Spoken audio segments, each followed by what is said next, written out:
وَاتَّقُونِ يَا أُولُو الْأَلْبَابِ. So have taqwa of me, O people of intelligence. Ibn Qayyim, he continues, he says, فَالْأَفْكَارُ الرَّدِيئَةِ هِيَ قُوتُ الْأَنفُسِ الْخَسِيسَةِ الَّتِي هِيَ فِي غَايَةِ الدَّنَاءَةِ. He said that these destructive thoughts that are outside of a person thinking and goal setting for himself, and what is beneficial for him and how to get it, and what is harmful for himself and how to avoid it. He said that any thoughts outside of these afkarun radi'ah, these destructive thoughts, they are qutul anfus al-khasisa, and they are the nutrition, they are the nourishment, they are the daily ration, that which a person and he thrives upon, those souls that are khasisa, that are worthless, that are lowly. التي هي في غاية الدناءة, and at the lowest of levels. فإنها قد قنعت بالخيال ورضيت بالمحال. Rarely such persons, and they are satisfied with that which is of the nature of hallucinations, and that which is imagined. They are people who live within the confines of their own imaginations. وَرَضِيَتْ بِالْمُحَالِ, and they are pleased with them. They are pleased for themselves with that which is impossible. ثُمَّ لَا تَزَالُ هَذِهِ الْأَفْكَارُ تَقْوَى بها وتتزايد حتى توجب لها آثارا رديئة ووساوس وأمراض بطيئة الزوال. He said, and then a person does not cease harboring such thoughts until they become stronger and stronger, and they increase in frequency within him until they have destructive effects upon his person, and they cause waswasa within him. They cause the whisperings of his nafs and of the shaitan, and they cause within him all sorts of illnesses, all sorts of diseases that are very slow to leave from the person. They are very slow to leave from the person. There's a tremendous statement by Al-Imam al-Dhahabi, rahmatullahi alayhi, al-Hafidh al-Dhahabi, in his book Siyar Alam al-Nubala, commenting upon one of the statements of the Salaf, where he mentioned that the souls of people, the anfus of people, are given to a great deal of ghurur. The majority of people, they are extremely delusional. They are extremely delusional. Ibn Qayyim rahimahullah ta'ala, here he has alluded to something that we see in the times in which we live. And you see the people obsessed with what we mentioned before of false entertainment, of music and movies and video games, Muslim children playing video games for 10, 12 hours a day, ruining their minds, destroying their intellect, so on and so forth. And then what comes as a result of that? The result of that is seen 5, 10, 15 years later. He said that the results of this is something bati'at al-zawal, it is very slow to leave and to vanish and to dissipate from a person. A person, they see the effects of that, is long lasting within the person.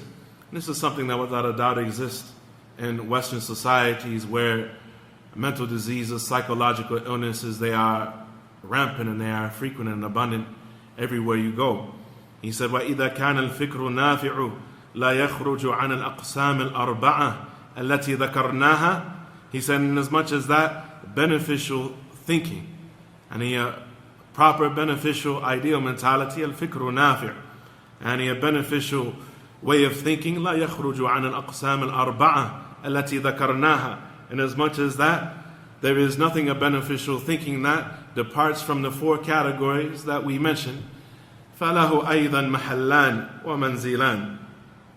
Then there are 2 applications for these 4 things, and there are 2 levels that they are applied to. أَحَدُهُمَا هَذِهِ الدَّارُ وَالْآخَرُ دَارُ الْقَرَارِ. So these 4 categories, they apply to thinking about what is connected to them in this world and in the world to come. In this world and in the world to come. Meaning a person thinks about what is beneficial for him in this world that he wants and how to get it, what is harmful for him that he wants to avoid in this world and how to be protected from it and how to avoid it. And he thinks about what will harm him in the hereafter and how to avoid it, and what will benefit him in the hereafter and how to get it. He said, فَأَبْنَاءُ الدُّنْيَا الَّذِينَ لَيْسَ لَهُمْ فِي الْآخِرَةِ مِنْ خَلَاقٍ عمروا بيوت أفكارهم بتلك الأقسام الأربعة في هذه الدار.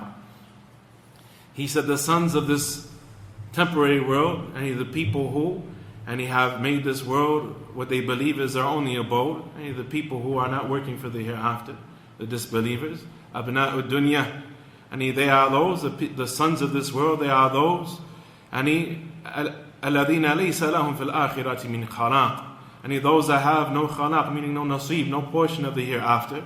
عمروا بيوت أفكارهم بتلك الأقسام الأربعة في هذه الدار. And they have, filled their minds, they have filled their minds with these four categories pertaining to this world alone. They want peace and security and prosperity in this world, and what they think will bring it about for them in this world. And that's all they think about. And that's all that they think about.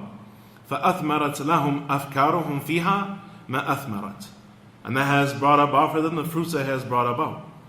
And there is some good that has come about by them thinking about what is good in this world and how to get it, what is harmful in this world and how to avoid it.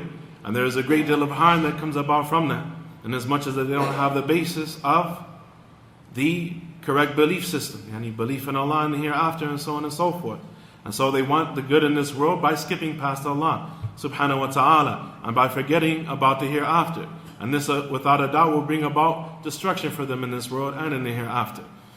He said, وَلَكِنْ إِذَا حَقَّتِ الْحَقَائِقِ وَبَطَلَتِ الدُّنْيَا وَقَامَتِ الْآخِرَةِ تَبَيَّنَ الرَّابِحُ مِنَ الْمَغْبُونِ وَخَسِرَ هُنَالِكَ الْمُبْطِلُونَ. He said, however, when the realities become clear and this world goes out of existence and the hereafter is established, then the person who is prosperous, who profits, will be distinguished clearly from the person who has cheated himself. وَخَسِرَ هُنَالِكَ الْمُبْطِلُونَ. And the people of falsehood at that time will be from the evident losers. وَأَبْنَاءُ الْآخِرَةِ الَّذِينَ خُلِقُوا لَهَا عَمَّرُوا بُيُوتَ أَفْكَارِهِمْ عَلَى تِلْكَ الْأَقْسَامِ الْأَرْبَعَةِ فِيهَا. And the sons of the hereafter, the children of the hereafter, those that are working for the hereafter, trying to return back to their original home. Ibn Qayyim, he says, the sons of the hereafter, and the الَّذِينَ خُلِقُوا لَهَا, those that have been created for the hereafter, then they occupy their minds with these four categories pertaining to the hereafter. How to get what is beneficial in the hereafter, and how to avoid what is harmful in the hereafter. So they think about the punishment of the fire, the punishment of the grave. They think about ahwal al-qiyamah, and the calamities of the Day of Judgment and the hardships of the events of the Day of Judgment. And they think about how to avoid suffering and how to avoid loss on the Day of Judgment. And they think about the blessing of Allah in the hereafter and the peace and the security that they want in their graves and on the plane of judgment and in the paradise itself. And they think about how to get that. And this is what they busy and occupy their minds with.